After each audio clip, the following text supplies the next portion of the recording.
Pemirsa, anggota Komisi 6 DPR RI Mufti Anam menyoroti sejumlah sektor usaha masyarakat kini dimintai pajak. Mufti bahkan mendengar kabar bahwa amplop acara pernikahan akan dikenai pajak oleh pemerintah.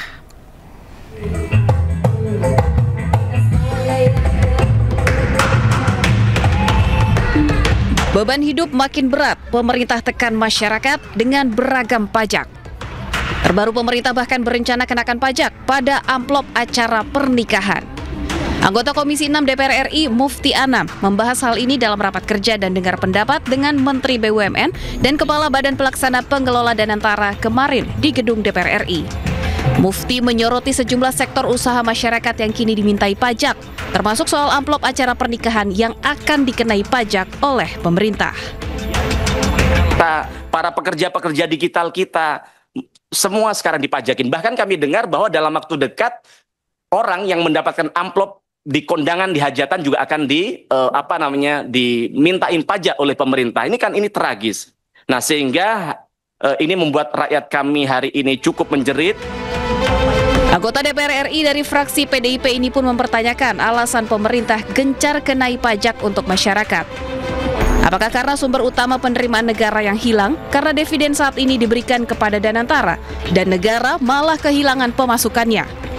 Dan apakah masyarakat harus kembali dibebankan dengan sejumlah aturan baru yang dikenai pajak? Dari Jakarta, Tim Liputan iNews melaporkan.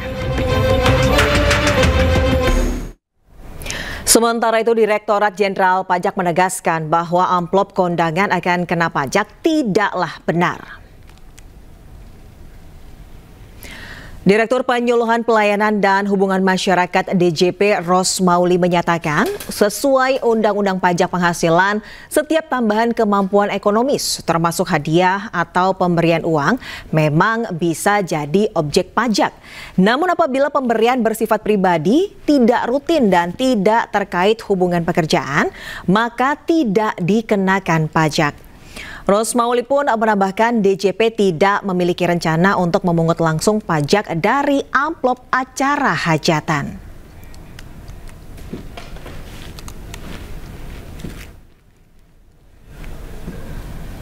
Amplop nikah dikenai pajak, warga pun berteriak. Lalu bagaimana tanggapan warga terkait hal ini? Berikut liputannya. Tanggapannya kan kalau misalnya amplop kondangan tuh sebenarnya bersifat pribadi ya, bukan ke perusahaan atau apa, atau nggak ada relasi ke pemerintah atau apapun. Jadi kayak sebenarnya aneh sih kalau dipajakin gitu. Jadi kayak mending pajaknya ke item-item lain yang mungkin ya premium atau enggak item-item yang harganya tinggi kayak gitu-gitu sih. Jujur kurang setuju ya, soalnya kan itu mungkin hitungannya itu kayak dikasih oleh tamunya, dan juga apalagi bikin acara kayak gitu, saya sendiri yang udah nikah ya, itu kan biayanya itu nggak kecil ya. Dan mungkin ada yang mungkin dapat amplop emang buat simpenan atau buat ngapain, tapi kan ada juga yang buat nutup biaya produksi nikahannya gitu. Dan ya menurut saya kasihan sih, kayak gitu aja. Kalau bagi saya sih itu urusan pribadi ya, kayaknya nggak harus ada pajak buat amplop, karena kan itu ya namanya orang hajatan kan butuh biaya banyak ya kan. Kalau yang harus dipajakin tuh jangan yang kayak gitu, pemerintah harusnya barang-barang mewah. Kalau kayak gitu sama juga menyengsarakan rakyat, bukan membahagiakan rakyat. 2 hari pasca diluncurkan Presiden Prabowo Subianto, Koperasi Desa Merah Putih di Desa Pucangan, Kabupaten Tuban, Jawa Timur ditutup.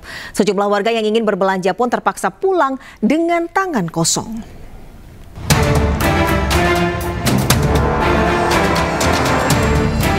Beginilah suasana toko Koperasi Desa Merah Putih di Desa Pucangan, Kecamatan Montong, Kabupaten Tuban, Jawa Timur, 2 hari pasca peluncuran. Sejumlah pekerja nampak menurunkan papan nama koperasi dan sembako juga dikeluarkan dari dalam toko. Warga yang ingin berbelanja pun terpaksa gigit jari lantaran toko koperasi desa tidak melayani jual beli meski baru saja diluncurkan langsung oleh Presiden Prabowo Subianto. Minyak ya? Ya, minyak sabun. Terus gimana Bu? Kok balik langsung? Tutup katanya. Tutup katanya. Infonya gimana Bu tadi? Katanya tutup, terus kenapa? Tutup. Pembersihan. Pembersihan. Iya, Pak. Oh. Ini dari mana Bu tadi? Dari rumah? Iya. Memang rencana mau beli minyak goreng ya Bu ya? Terus tutup, akhirnya nggak jadi beli Bu? Ya enggak lah, tutup kok. Iya.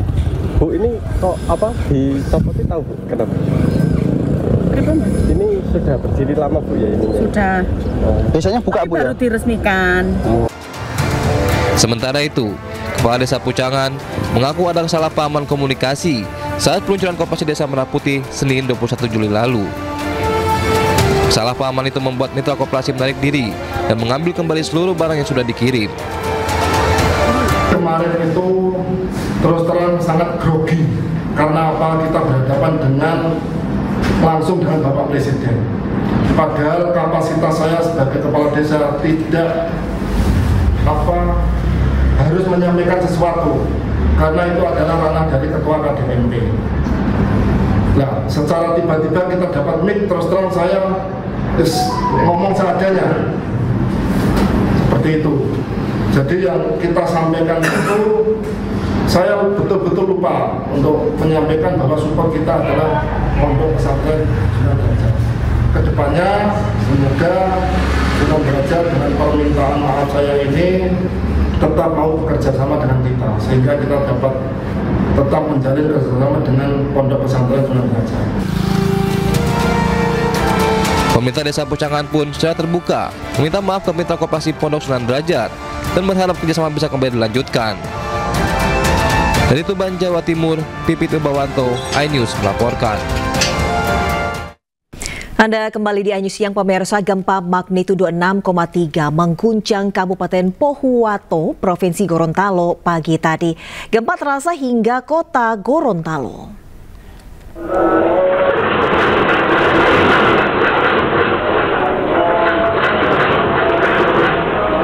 Gempa terjadi di Gorontalo pada pukul 4.50 waktu Indonesia Tengah saat warga tengah melaksanakan sholat subuh. Berdasarkan informasi dari BMKG, gempa dengan kekuatan 6,3 magnitudo ini berpusat di 8 km tenggara Kabupaten Pohuwato, Gorontalo. Guncangan gempa terasa hingga ke kota Gorontalo. Hingga saat ini belum ada laporan resmi terkait kerusakan maupun korban akibat gempa tersebut.